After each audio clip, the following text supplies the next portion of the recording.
और बिना कोई चेतावनी दिए एक जोरदार लात उसके चेहरे पर दे मारी। देव तड़पते हुए एक तरफ गिर गया। उसके होंठों से खून निकलने लगा। शिवाय ने उसके पास पड़ा वुडन बॉक्स उठा लिया और उसे अपनी जेब में रखकर एक मुस्कान के साथ बोला, हाँ, और संजय से माफी भी तो मांगनी है।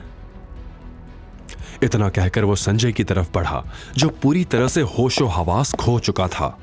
किसी को उम्मीद नहीं थी कि शिवाय इतना आगे बढ़ जाएगा, लेकिन इससे पहले कि कोई कुछ समझ पाता, शिवाय पूरी ताकत से घूमा और संजय के चेहरे पर एक जोरदार लात मार दी।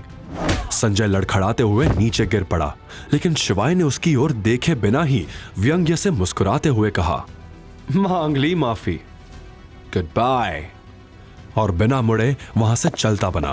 भोलू बिहारी की गैंग माय फुट। जमीन पर धूल में बैठा देव गुस्से से बड़बड़ाया। यह पहली बार था जब देव खुद को इस तरह लाचार महसूस कर रहा था। तभी देव ने भड़कते हुए अपने दोस्तों से पूछा, क्या तुम लोग किसी ऐसे आदमी को नहीं जानते जो इस शिवाय को खत्म कर सके?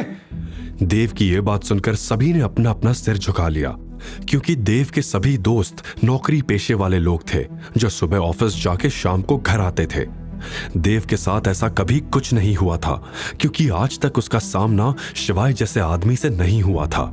लेकिन जो बात उसे सबसे ज्यादा खल रही थी वो ये नहीं थी कि शिवाय ने उसे हरा दिया, बल्कि ये थी कि शिवाय ने उसके हाथों से वो वुडन बॉक्स भी छीन लिया। तभी संजय तेज कदमों से देव के पास आया। उसकी सांसें भी तेज चल रही थी और चेहरे पर चिंता की लकीरें खींची हुई थी। उसने गहरी आवाज में कहा, मुझे लगता है कि शिवाय सच में कोई बहुत बड़ा आदमी है, वरना बड़े भाई कभी मैंने उन्हें किसी के पैरों में गिरते नहीं देखा। अब देव के सीने में गुस्से और अपमान का एक नया तूफान उमड़ पड़ा। शिवाय को वो ऐसे नहीं जाने देगा। वो उस वुडन बॉक्स को वापस लेकर रहेगा, चाहे उसके लिए कुछ भी करना पड़े। तुम्हें क्या लगता है मैं कोई मामूली आदमी हूं? मैं इंडस ग्रुप के जनरल मैनेजर का भतीजा हूं, देव ने अकड़ में कहा। लेकिन तुमने देखा नहीं एक झटके में उसने सभी को कैसे मार गिराया? आज उसका दिन था इसीलिए बच गया, लेकिन कब तक बचेगा मुझसे? बगल में खड़े खड़े नंदिनी भी देव की बातें सुन रही थी, लेकिन नंदिनी का मन भी सवालों से भरा हुआ था। बिना वक्त गवाए नंदिनी वहां से निकल गई शिवाय की तलाश में। देव जिस बिग शॉट को वुडन बॉक्स देने आया था वो वहां नहीं था।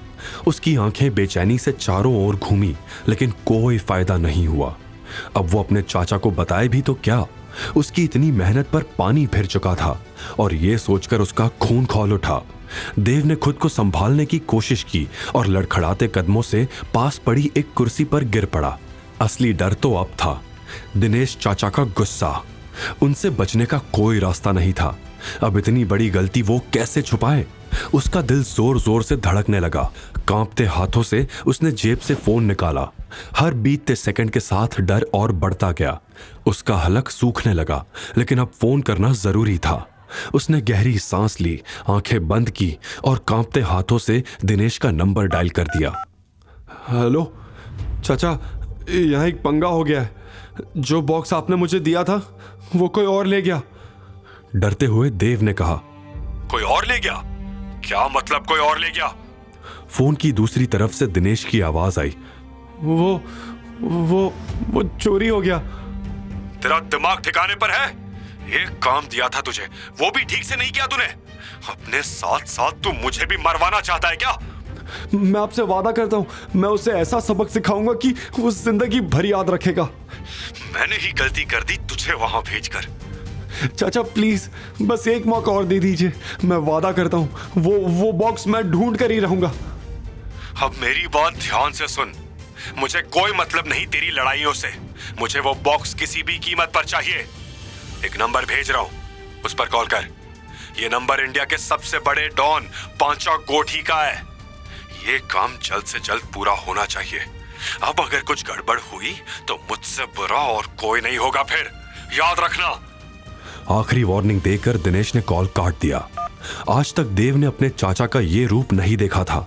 हमेशा शांत और सख्त दिखने वाले दिनेश चाचा के अंदर ऐसा तूफान क्यों उठ रहा था? क्या सच में वो वुडन बॉक्स इतना कीमती था, या इसके पीछे कोई और बड़ा राज छिपा था? इन सवालों ने देव के दिमाग में हलचल मचा रखी थी। आगे की कहानी जानने के लिए देखिए अगला एपिसोड सिर्फ पॉकेट FM के YouTube चैनल पर। और शिवाय एक विनाशक के सारे एपिसोड्स को सुनने के लिए डिस्क्रिप्शन में दी लिंक से डाउनलोड करें पॉकेट FM ऐप।